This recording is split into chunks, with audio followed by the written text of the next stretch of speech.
right, the co-founder of the Avocado Aggregators Association is with me here on the set. Let me welcome her once more. Thank you, Richard, for having me here once again. Right. You said we are going to work and more. Yes. I like that. Yes. I'm glad you got it on. Yeah. Yes. Sometimes it was in a tough audience, but I computer, right? Yes. Welcome to the show once more. How have you been? I've been well. It's a rainy season. You must be one of those who are really happy. I'm very happy. I'm very happy. As a farmer, I'm just very happy because our fruits are going to flower well. Yeah. Are you a farmer? Do you consider yourself a farmer? Mtu akikuita mkulima unaichukulia aje? Na feeling poa sana. I feel good because it's something to be proud of. At the end of the day, besides making money, you're also putting food on someone's table. Yeah. So I'm very proud to call me a farmer. I own it. So, Farmer Wanjiku, since the last time we had a conversation here about the avocado industry, how is it at the moment? What's new? What's not new? Well, there's much. There's been an improvement generally as an industry. Remember the last time I was here, I pointed out the issue of bridging gaps amongst all the stakeholders in the industry. Right now, there's been an intensive bridging of the gaps because now communication is trickled down to every member of the stakeholder the right way. And we have new markets. We've tapped into new markets. Nice. China and India. I mean, this is a game changer for us as a nation, and pia sisi wenye tuna make pesa from avocado. We'll get to know more about those new markets na pia exciting information for the farmers or the ones who want to get into agribusiness and are watching this show. Nice top shirt. Yeah, it's all avocado. If I don't know if people can see, it's all lovely, good smiles, and avocados painted there on the. Is that part of your brand or just happens, coincidence? Well, it's part of my brand. Yeah, Mama Avocado. Mimi mkinita avocado zote. Actually, when I go somewhere, I just introduce myself as avocado. I love avocado. Anywhere the word cado is, things are good. I keep on the line. Whether it's cado or avocado, Yeah. Lines nazo niko nazo, as you've heard there. Welcome to the show, though. Let's get into the business of the day before we lose track of what we're about to discuss here. There's also an issue which is there at the, United Nations Security Council. Which one? Is it avocado or avocado?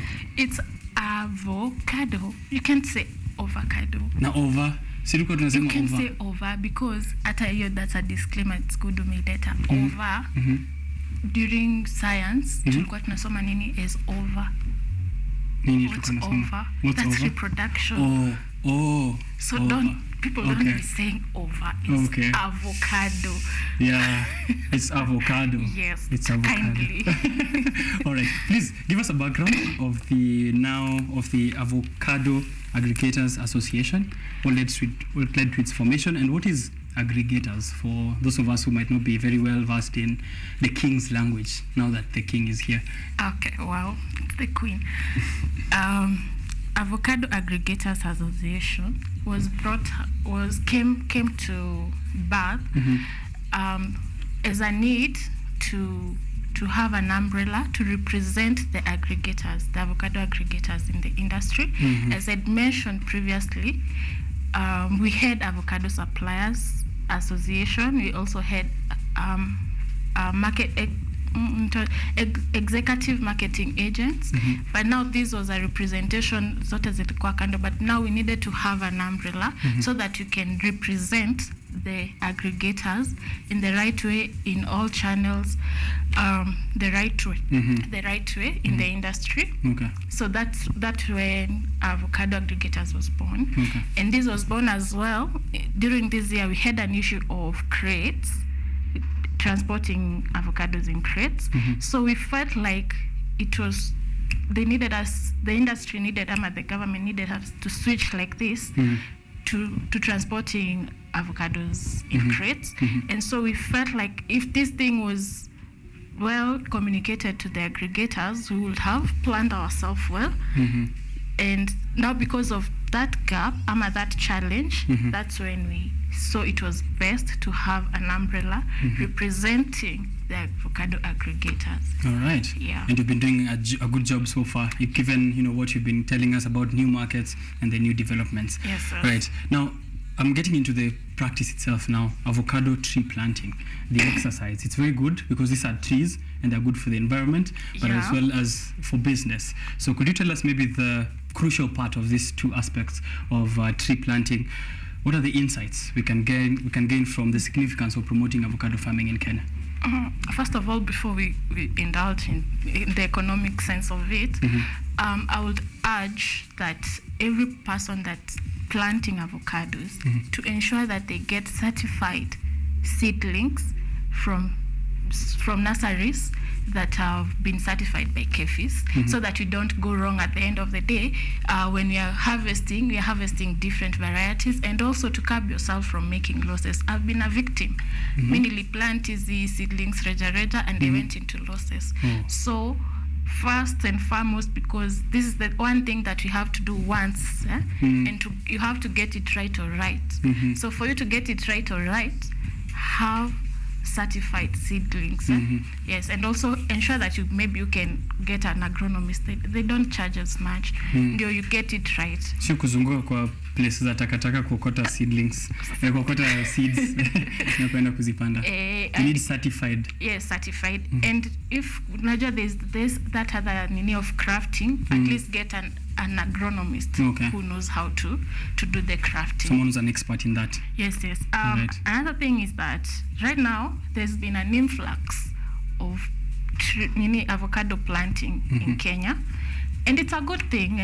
But at some point, I felt like are we going to flood the market or what? We're going the quail way. Yes, but right now, I'm so glad and I feel so happy when I see people planting, because I feel like we have a ready market for the plants. Because we've tapped, as I mentioned, into India and China markets. And this is a game changer. I'll keep on saying it. This is a game changer for us. And I'm just glad that people are going to are planting. And now for the economic sense of it, avocado alone in 2021 earned us 16 billion Kenya shillings. So if that trickles down all the way to the farmers, we are going to make everyone gets their share. Everyone gets their share. Hence, to see what to grow economically. Right. And then another thing is, I've also seen the government distributing trees, and that's a good thing. I commend them for that. Nakuru County, Susan Keheka, I've seen her doing that. But at the end of the day, as I've said, we have to do it right or right. So as they distribute, kindly ensure they're using the right seedlings. There's this county with their governor, the last regime, they planted trees worth hundreds of millions. And right now, if you go to that county, you'll get very few trees that the succession rate for the trees was very low. So as the government does that, we commend that. Also, we can also work to see as avocado aggregators. We will also like to join hands as we distribute these trees. Right. So I just realized that a tree planting exercise doesn't have to be eucalyptus and all these other things. You can also do tree planting with avocado plants, yes. right? At the end of the day, in Atsaidia with climatic changes and all that, and then it is going to earn you a buck. Yeah. So this is the way to go as a country. Right. All right. The expansion into new markets, as you've been mentioning, they are a game changer. China and India. What opportunities does this present for the market, and how prepared is the industry to tap into them? Opportunities. It's given. The demand is going to be high, and our farmers have a ready market for their fruits. And then at the end of the day, when the demand is high, what changes? The price. So everyone is going to make an extra buck from this. if we tap right into this market, you're going to make an extra buck. Each and every person, each and every stage of the distribution channel in the industry. Okay. Are there any challenges you're expecting from these markets? Yes. What are those? And how do we mitigate them? The major challenge with these two markets is something called fumigation. Okay. Kenya is known to have fruit flies, and these are countries that are very sensitive with what they bring into their country. But at the same time, they need us to fumigate our fruits. And this fumigation has led so many people going into losses. Let me say exporters. Sababu sisi aggregators, we aggregate to bring to them, and then they export. Now that effect has been felt by the exporters, and I feel for them, because one day I'm going to be an exporter. So when I get there, I would like things to have been changed. Fumigation has led to so many losses in our industry. We are yet on my own, I'm on my end, I'm yet to know if it's the fumigants that you're using the wrong, it's the process. So my insight on this would be the Kenyan government and all the bodies that are responsible, as well as the China and India, in collaboratively to find the right fumigants, to work in an intensive research before we tell people and celebrate, hey, let's take avocados to China and all that. And at the end of the day, we are making losses. Before we do that, let's do an intensive research on how best we can fumigate this. How else can we curb, can we prevent fruits zetu zifike vizuri, but without the fruit flies. But doesn't mean that we have been exporting to Europe. They have not complained. They are also a very sensitive region. So I think this is something that needs to be looked into keenly, researched keenly, so that we don't incur any losses. We are celebrating, and we want to do our best that our avocados to get to the China market and India market, and we tap into those markets now to uphold and retain them. Yes. All right. Yeah. That's one of the challenges. Maybe we can dwell a bit on that. What other challenges on an aggregator level are experienced in avocado industry, and how do we continuously, again, as you've said with the first one, which is to research and to look at it keenly, how can we address these other issues if there are, so that we are ensuring that there's continuous growth in the industry? Okay, on aggregators level, remember my dream for aggregator, we first had avocado suppliers. Right. Yes. That one was brought with the challenges that I personally faced in the industry. I felt like I had nowhere to run to. I felt like there was no one representing me, and I felt like communication is not getting to me at the right time. And this would have made me go into losses, and had made me go into losses. So the challenges are the communication channel, of which that one I believe we've tried so much to address this year. At least when we know this, we've tried literally. I know the aggregators on is to commend for that. I hope you can commend us for that. We've tried to deliver the communication in good time, now the right way. Right. The other challenge that we've faced, and we all face, is financial fraud. I would call it fraud because there's no way I can supply something and then I don't get my payments in good time. I totally don't get my payments. That's fraud. And that's the greatest challenge. And as an association, we are trying to look into the best way how we are going to mitigate this and how we are going to deal with these issues. And those people that are not paying aggregators, by the government calls us horticultural produce marketing agents. Okay. All right. So why horticultural? Horticultural. Because avocado is also part of the. Okay. Yeah. All right. So yeah, this issue on supply chains, I see it affecting various producers within the agriculture industry. I also see the same thing with coffee farmers who are saying within this supply chain there's usually fraud happening, in that the fruits of what they've exported, of the business they've done, doesn't trickle down to the farmer.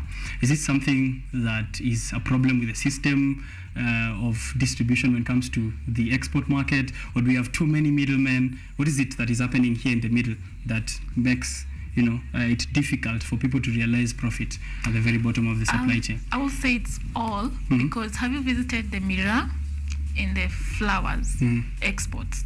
Those guys are very okay. Business is good. Mirror farmers seem to be happy.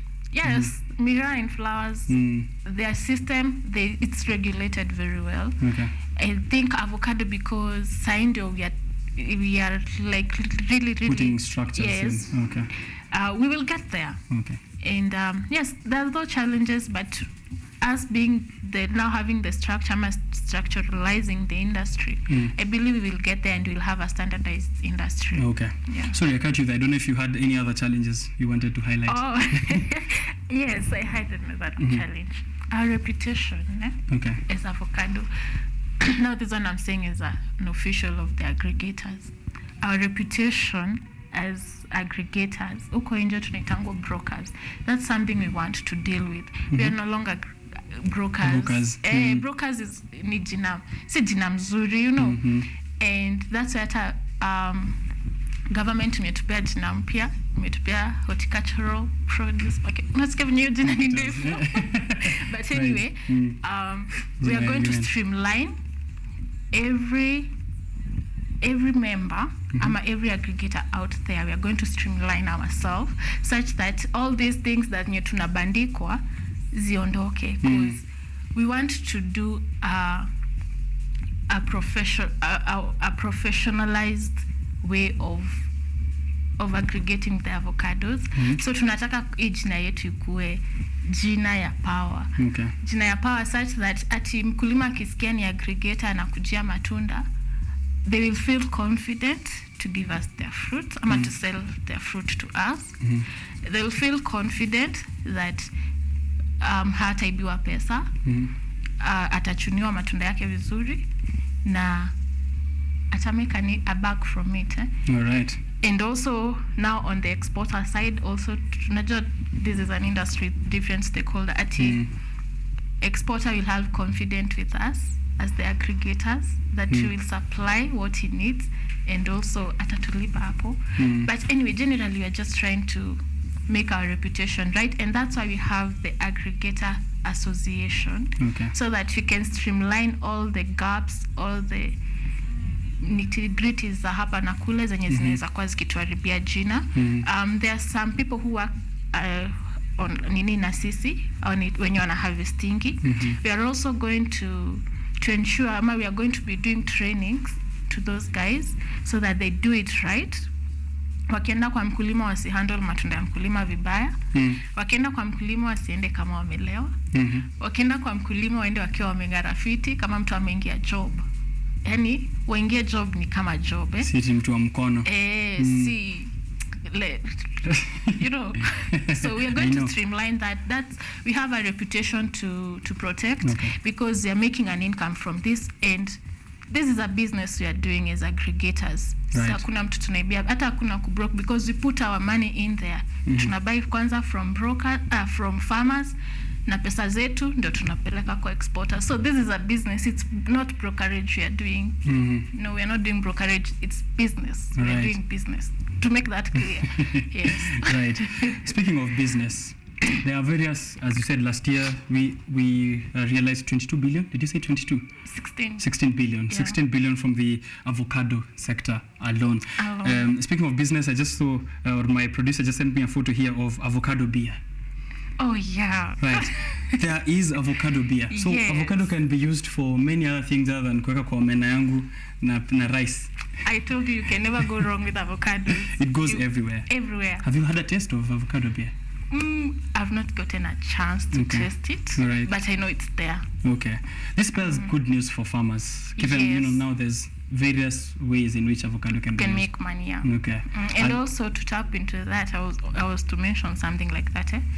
I would urge the government to have a specialized research for avocado. I'm a directorate that will do research for avocado, because avocado has so many ways you can, tunakwanga na blue band avocado ama bread spread for avocado. There is it. Na mimi asubuhi utanipata nikikula mkate na avocado na garlic. Top notch. I've tried it. It? Yeah, during tough economic times. But I love that packaged nicely in something that I can get in, and that will be a good in terms of profit for the farmers if it's in the supermarket shelf. Yeah.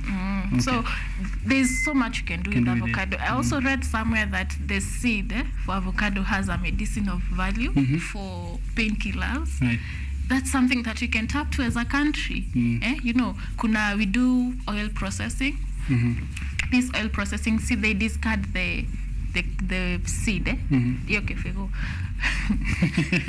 kifuniko. Lugha ya soko. Naeleweka. I had to. All right. So instead of discarding it, why don't you make money with it? Right. Why don't you make an income from it? I bet there are many other products from avocado that I don't know.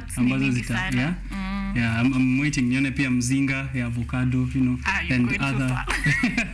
if there's beer, I mean, if there's beer, that means alcohol is in there. Yeah, true. Anyway, that's just not. That's on a light note. That one was launched last year. Okay. The beer. I'm trying to zoom into them. Babu beer. It's called Babu beer. Yeah. Okay.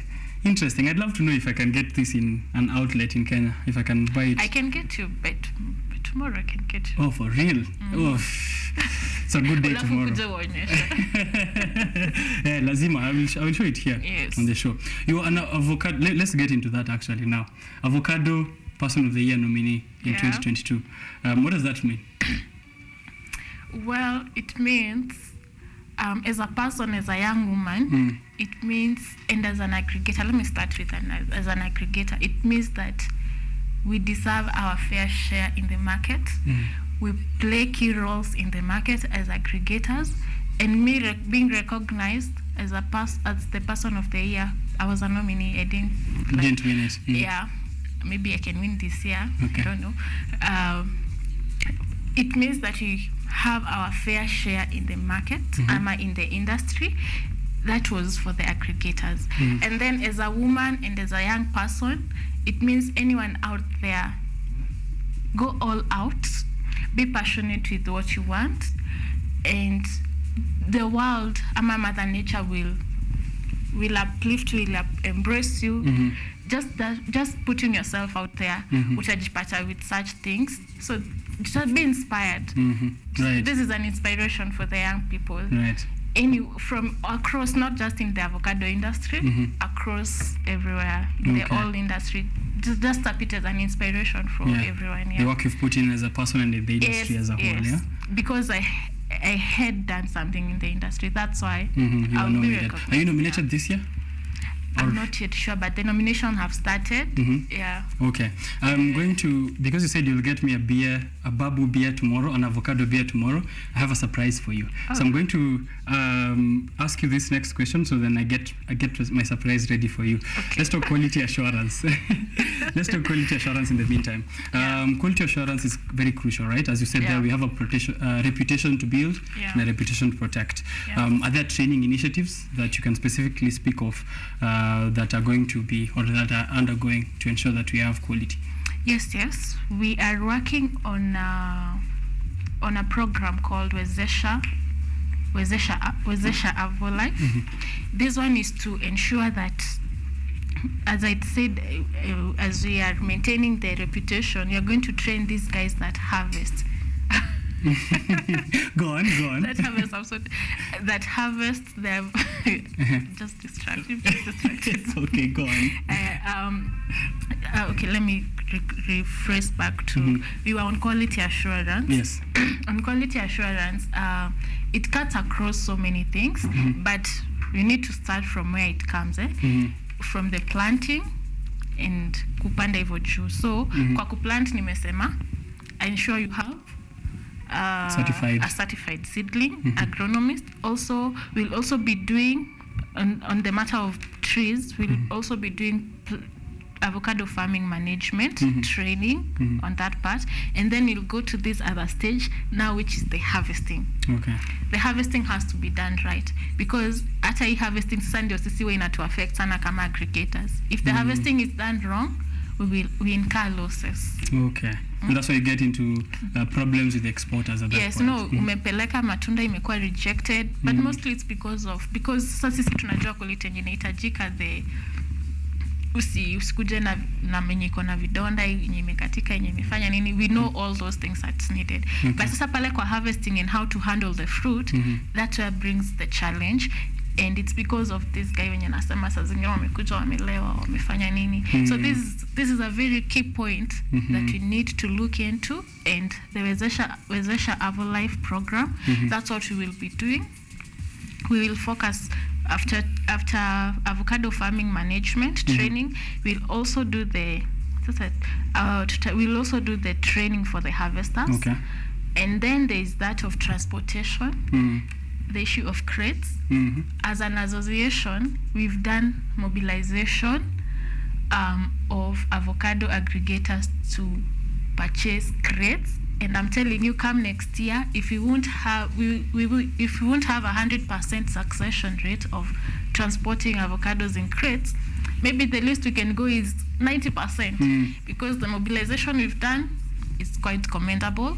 And because at the end of the day, we know we need to achieve this good quality so that our fruit can have a good value and good reputation in the international market. We are so ready. We're so ready to do this.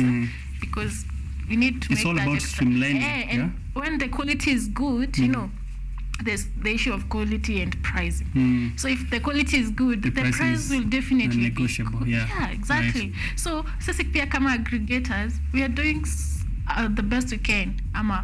We are going to do, and we are doing the best that you can, so that we ensure that you have good quality. The other thing is the issue of greed, and this trickles down to like every other stakeholder in this industry. Lakini sisi kwa aggregator yenye tunaweza cheza kaa sisi ni sisi na farmers na the harvesters. Okay. Na sana ni our harvesters. Ndio umesema wenye they need to follow guidelines. Yes, we're going to do intensive training on this. Okay. Because you know we harvest with targets. So ukiambia mtu anafaa kuharvest hivi alafu aende akuchunie matunda yenye haijafika, you see that one has brought losses to the farmer, imeleta losses kwangu, na generally saa zingine zitapita zinaweza pita inaweza haribu reputation ya. True.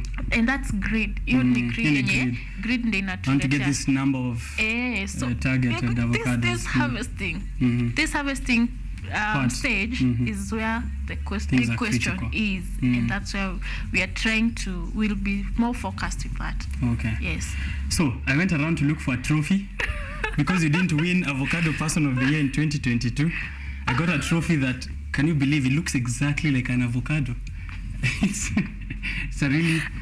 the biggest trophy I could find. So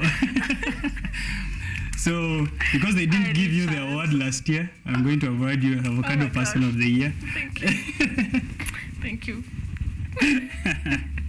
Yes. Thank you so much. That's from my motherland. It has been plucked by Kisii. Yes, it's from Kisii. It's been plucked by the hand of my mother. Hivi. So unaweza niambia kama alienda harvesting kama yeye pia kwa salama. How's the skin? Let's take a look at that. Is this good for export? Well, local markets? This is for local markets. Okay. As much as we also export the kienyeji the local, this is the local variety, but local variety sasa iko na varieties mingi iko ndani, but akisijaiona hii kiexportiwa. Ni tamu lakini. I'm going to eat it. I love avocado. I love avocado. Anyway, this one was not harvested, right? Okay. For export. We are supposed to leave a stock. Mimi ndo nilitoa hiyo ya juu. Ndo ulitoa stock. Mimi ndo nimetoa hiyo ya juu. That's on me. Yeah, that's on you. Okay. And also this one cannot be exported. It has this marks, Okay. And this is handling. And this is handling. This is a deep handling this one cannot be exported if it was to be exported. Hiyo handling ni Alafu hii pia this charred part. Hii inamaanisha imeanza kuiva. Okay. So you know they take around 21 days to ripen. On shipment, yeah. Okay. So inaweza maanisha inaweza iva before even if it's regulated, because we regulate ndio zikifika zinaiva zikiwa zimefika on time. Yeah. Okay. Zikifika avocado takes a week to ripen. Harvest. Alafu inaharibika na usiku moja. Haiharibika. Mimi angalia kanda hivi narudi napata avocado yangu isharibika. Maybe it's the way you've stored it. Yeah. Okay. I guess there's that. I hope someday we can do also, I think, consumer sensitization information. Yeah. Thank you. Sindio? Thank you. Right? Yes, we will do that. Yes. We will do that. Unafaa kufinya aje ukienda kwa soko, unafaa kufinya gani, unafaa kustore aje, yes. You know, things like those. Yeah. All right. We'll do that. Yes. On a serious note. Definitely. Okay. My producer has ticked on that. I mean, ambe hiyo kabisa. Now, I hope you don't eat your trophy soon enough, but there you go. That's Thank what the surprise was. This is good from Kisiland. Yes, you'll give me the feedback next time. Yes, I will. So now, you're talking about training, and you mentioned where there's a word there that you said. What's the name of the program? Wezesha Avo Life. Wezesha, right. Wezesha Avo Life. Is it something that you go out and get people to train, or should they reach out to you? Kuna farmer anaangalia and maybe they want this training. We will get to them. Okay. Yes. Right. Because this is it's a program in incubation, but we are trying to do this in between now in February when we are in the next season. So we want to do an intensive training during this time so that when we get to the season, at least watu watajua ni nini wana harvest. All right. Yeah. Generally, I know we've spoken about very good things there, and also we've taken a look at the future, but now probably a very solid future outlook for this industry. As we try and finish up this conversation now, what do you see and what do you envision for this industry? Since we met, hadi saizi umenielezea progress, which I think we hinted on earlier as well in that interview. And now by the next time we meet, maybe in a few weeks, maybe in a year, maybe in a couple of months as well, what do you envision that looking like? We can also do the ukuja kwa pack house. We take you through how they are packaged and all that. And we do farm. Right. Now the training that I'm doing, one kama tumewatrain vizuri. That'll be a good highlight for us on the show. Right? Exactly. So invite me. This is an invite now. I need an official invite for the date we as will, well. We will. Right. So into the future, unaonaje? Into the future, I see avocado industry it's not going to become, and I'm sorry to say this, the coffee industry or the tea industry. We are going to excel like the flower industry. Tutaendelea ku excel, and anyone who is interested to join this industry, feel free, but also do it right, have the right guidance, because in this industry it's also very easy to make losses. Very easy, and it's also very easy to make money as well. So, and for the future in general of the industry, I think we are getting closer and closer to emerging as the best avocado producer in the world, and also having the best variety in the world. And I think the challenge that we have is the quality, and together with all these other associations of the industry and the government, AFA, KEFIS, CDA, tumefanya collaboration mzuri sana, and I've seen an improvement in that, and I'm so sure we are going to keep on excelling. Sai hakuna kurudi chini. Tutaenda tukipanda, and I'm so sure that in the next 5 years, every importer, every state will want to have avocado from Kenya. Right. Because they are sweet. It's just, they're very sweet. They're very sweet. You can attest to that. Kwanza hii ina slap. I don't know kama nikupatie particular recommendations, but yes, we have very good produce within our republic. Yes. Okay. Now for the Hass and Fuete, they're all, anyway, we have an advantage because we lie on the equator. So they have good climate. Yes, the tropical climate for us inatufavor sana. Right, yeah. I bet. Collaborations exciting. Nimesikia hizo ni mzuri sana that you've been making. So for someone who, because when I hear an association, it means something I can join, right? Yes. So if I want to join the association, what do I need to do? Nafaa kuwa na avocado gunia ngapi? Nafaa kuwa na shamba inatoshana aje, or what are the requirements and so forth? We have a criteria for looking into who can join us. For us, you have to have HPMA's license. That is the name that I've told you the government has given us. Horticultural Produce Marketing Agent license. You have to have that, and then we have a registration fee. It's being reviewed. Allow me not to mention it right now. Sure. But the key is ensure that you have a HPMA's license. Yeah. All right. Where do they reach out to you at? Is there location or number, office, email, socials? Okay, we have our email is asakenya@gmail.com. You can also reach us at Avocado Suppliers Association on Facebook, Twitter. Yes, those flat. All right, ASAKenya at gmail.com. That's going to be the easiest way in which you can reach them. Thank you very much for creating time for us here this morning. Right. Anything else that I've not mentioned, please? This is your time. Do it. Oh yeah. Yeah. Okay. There's the issue of seasons. Okay. And I would like to address this. Okay. As I've mentioned, Kenya is very lucky that we lie on the equator. So we have avocados all around the year. And so we have, we might have seasons according to the zones of the country. Like you see, we have tea zones, coffee zones, lowland. Actually, mango. Guess Ukambani, no? Mango zones. Maybe you can have a new zone for mango. Banana zones in Kisii, I'm guessing. Wait. Unani distract sana. Anyway, so sir, we have those zones that when you find the coffee zone is already flowering, maybe in tea zone we are harvesting. Ama when we are on the second crop on this one, this other one, it's flowering. So we have zones all around Kenya. Okay. And right now, Migori, Homa Bay, Trans Nzoia na hizo Kitale wamefanya farming ingine serious. So that means zones zetu za Kenya zinaendelea kuongezeka. So that means we'll also have volumes all around the year. Okay. And which means we're never out of season. Yes, we're never out of season. So that's basically it. We are never out of season. Okay. Na pia historia ya kufunga season. I would say we don't need that anymore. Okay. There's this article I read for Mexico. Mexico hakuna ati kusema ati hakuna matunda. No, wame beautify their industry.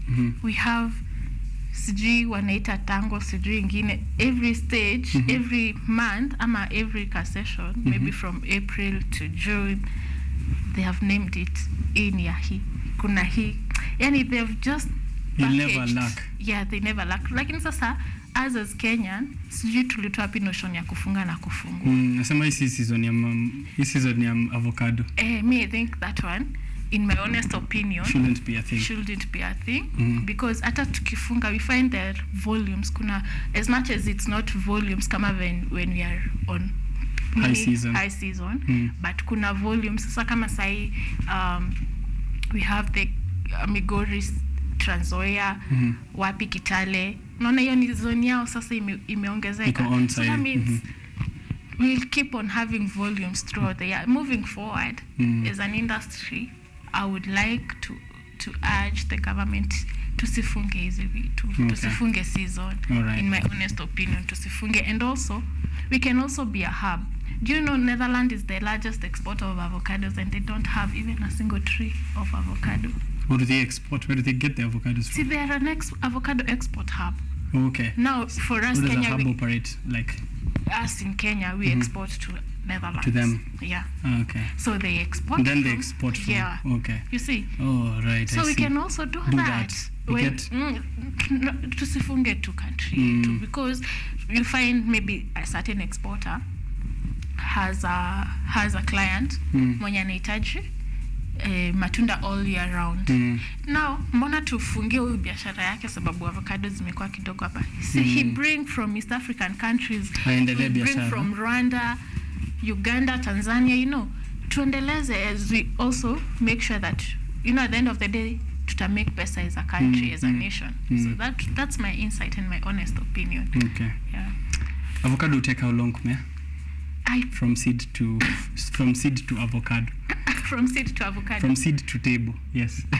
Hadi nikule. Ita take how long? What's the range? Like I know there are definitely different time periods for different because of how you manage strains, it, yeah? how you do the husbandry of the seedlings, when you manage farm yako, it depends with that. But generally, averagely a tree from ile utotoni kabisa, it's supposed to take 3 years. Okay. Yeah. All right. And then now ukianza kuflower, give it 2-3 months. Okay. And you're good to go. You're good to go. And now you can reap your benefits over and over again. Yes. Yeah. All right. Thank you very much for having this conversation with us this morning. Very exciting. I had more puns that are relating to avocado, but I'll do them later. We'll go for the avalanche. Yes, we'll go for the avalanche later. Thank you very much. Any last remarks and shout outs that you'd like to give to the people at the association or anyone else? This is your chance. Okay. Okay, check this one. Yes. Let me start. No, mimi ni kiongozi. Na viongozi sana sana pia wanafanya kazi na government. To the government, it's a commendable job. To the county government, it's a commendable job that Muna distributes the avocado seedlings. Keep on doing that and kindly do it the right way. You also ensure that you introduce subsidized fertilizers for the farmers so that they can harvest, they can increase their productivity. The other thing is, I would urge the government to find a way that you can have commercial attaches in all the states that receive avocados from our country. This is because to ensure that when the fruits reach to those countries, want to ensure that it's the right fruits ni zetu zimefika, and also the commercial attaches would facilitate issues like linking Kenya to credible buyers. This would help. We had an issue. We had a conversation that we should have registered importers of avocado farmers, and I'm sure commercial attaches would facilitate this, and also the commercial attaches will be like informants for us on the issues that are going on in those countries, the best time to export to those countries, and also they will also inform us of the trade fairs, trade expos that goes on in that country. Now to my members, let's keep on joining hands to do this. We have a reputation to build. We don't want to be kicked out of the industry. So let's uphold our professionalism in the industry, and so that you can make an extra buck from this and also have a good reputation. And also I would like to wish all the KEPSEA, KCP, KCAC candidates all the best. And then to my comrades pale Mkusa, nawapenda sana na Lambotov. Yes. Right. Yeah. Okay. Thank you very much, Wanjiku Kabura, Avocado Person of the Year. Avocado lover. Avocado lover, Mamakodo, co-founder and all those very many titles. It's been a very guactastic conversation. Oh my God. Divadia. Biashara Tuesday. Takes a break. I'll be right back. Thank you. Boy, I want to pay some.